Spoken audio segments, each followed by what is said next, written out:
Your Denver Broncos just sent a clear message: this season is far from over. Inside that locker room, not a single player is blaming Bo Nix, and not a single soul has given up on this team.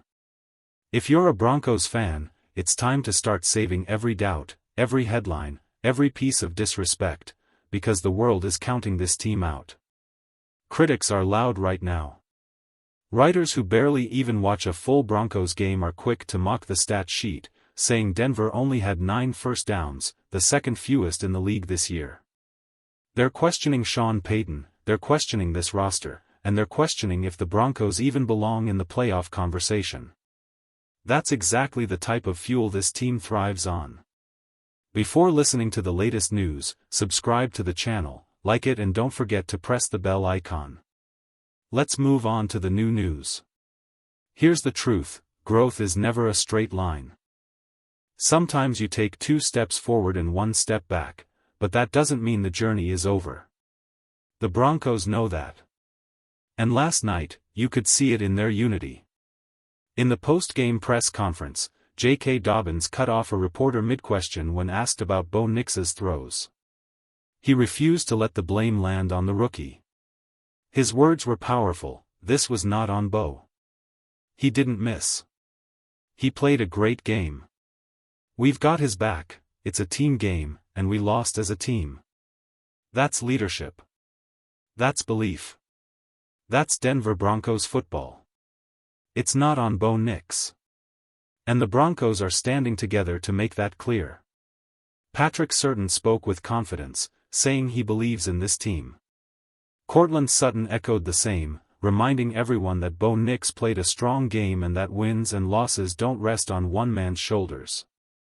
When Sean Payton was asked about Nix's so-called overthrows, he dismissed the idea that it was a major concern. He pointed out that on 3 of those passes, if the ball had been just an inch different, Denver might have beaten one of the toughest defenses in football, on the road, in back-to-back road games. That's how thin the margin is in the NFL. This is a game of inches, and the Broncos are right there. Payton made it clear: correcting Nix's throws isn't even near the top of his concerns. He trusts his rookie quarterback. He trusts the direction of this team. And then he delivered the message that should fire up every fan in Broncos Country: don't ask us now if we know how to win close games, ask us at the end of the season. That's when the truth will be told. He reminded everyone that every great team learns by losing the close ones first. That's how growth happens in the NFL. And if anyone doubts his vision, the man has proven it before. He's built champions, he's turned struggling franchises into contenders, and he knows the path. For Denver, this is part of the journey. And the belief inside this locker room has never been stronger. This is the journey the Denver Broncos are on, and it cannot be judged in a single moment. Don't measure them only by what happened yesterday or the week before. A year ago, Denver was fighting as a wild card team, dangerous enough to scare almost anyone in the playoff hunt. That same spirit is alive right now, so this is no time to abandon ship. What stands out the most is the way this team has rallied around Bo Nix. When the rest of the locker room defends their quarterback so passionately, that tells you everything about their belief in him. Just look around the league: when a team doesn't trust its quarterback, it shows in the silence. Denver isn't silent. They're standing shoulder to shoulder with Bo, because they know he's their guy. And Bo Nix himself isn't hiding from the truth. Cameras caught him on the sideline saying, "I had so many chances out there today." You can see it on his face: the accountability, the hunger to be better. In his post-game press conference, he admitted that Denver had the ball in their hands late, with a chance to win, and they didn't close it out. He didn't point fingers, didn't blame the refs, he owned it. That's leadership. 2 weeks in a row now, the Broncos have gone toe-to-toe with unbeaten teams, battling elite quarterbacks and leaving it all on the field. This isn't a team rolling over, it's a team that knows it's on the brink of breaking through. The Broncos have gone head-to-head with quarterbacks being mentioned in the MVP conversation, players like Justin Herbert and Daniel Jones. And in both of those games, Denver led the entire fourth quarter. That matters. You don't control a game that late against undefeated teams unless you're a serious contender. That sideline moment of Bo Nix saying, "I had so many chances out there," has given fans a spark of hope. It shows he wants to grow, he's hungry to improve, and he's holding himself accountable. That's the kind of mindset that turns a young quarterback into a franchise leader. We know the work he's put in, we know Sean Payton's track record with quarterbacks, and we know development never moves in a straight, perfect line. There are setbacks, but there's also growth. Yes, Denver sits at 0-2. But think about this, in both games, the Broncos were tied or leading in the fourth quarter, only losing on walk-off field goals against unbeaten teams, on the road. That's not collapse, that's heartbreak. And heartbreak means you were close. Sean Payton has already transformed this team. They are no longer being embarrassed, no longer getting blown out. Instead, they are fighting to the last second. Just like he did in New Orleans, Payton is reshaping Denver into a team that competes every single week.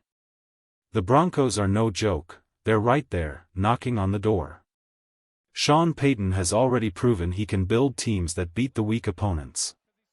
Now comes the hardest lesson, teaching the Broncos how to finish the close ones. And in this league, it all comes down to inches. Think about it, a questionable leverage call on special teams, the kind of flag that could be thrown on almost any field goal attempt, stole one chance. Then there was the missed connection to Marvin Mims on the flea flicker, just a yard too far.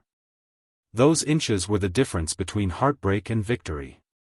Bo Nix has his share of adjustments to make, sure, but receivers also know they have to help him. On a couple of those deep shots, holding their stride and keeping their heads down just a second longer could have made all the difference. That's how small the margins are in the NFL. The important part? Nobody inside this Broncos locker room is panicking. Sean Payton isn't panicking. The players aren't panicking. They know the test of this season isn't right now, it's whether they learn to close games by December. If they do, this team will be one of the toughest outs in the playoffs. Opportunities are coming, and this team is built to capitalize. Another highlight from this past game was how the younger players stepped up. J.K. Dobbins came alive in the second half, breaking loose for a huge run, and it was sprung by a crucial block from rookie receiver Pat Bryant. He may not be filling the stat sheet yet, but that block showed toughness and unselfish play, the kind of little detail that wins games. Dobbins finished that drive in the end zone, but the effort from the young wideout made it possible. Jonah Ellis continues to flash, and the defense once again proved they can stand tall. These aren't empty positives, they're signs of growth, signs of depth, and signs of a team that's finding its identity. Looking ahead, Denver faces a Bengals squad without Joe Burrow, followed by a trip to Philadelphia, and then showdowns with the Jets and Giants, teams that look vulnerable. This is the stretch where the Broncos can turn belief into results. The path ahead for the Broncos is wide open. Dallas is shorthanded without CeeDee Lamb, Houston may have been a playoff team last year but they're struggling now, and the Raiders are collapsing to the point where even their own fans are giving up. Then comes Kansas City. That's the gauntlet, and that's also the opportunity. Don't be surprised if Denver strings together a run. A 4-game win streak is on the table, and just like last season, this team has the grit to steal victories in games where nobody gives them a chance. That's who the Broncos are becoming. Inside the locker room, there's no talk of quitting. There's only belief. Belief that the playoffs are still within reach. Belief that this group is tougher than outsiders realize. Belief that when the dust settles, the Broncos will not only be standing, they'll be fighting for a spot in January football. So don't lose faith. The energy, the resilience, the fire, it's all still here. And if this team learns how to finish the close ones, the rest of the league is going to regret counting Denver out. Ball don't lie.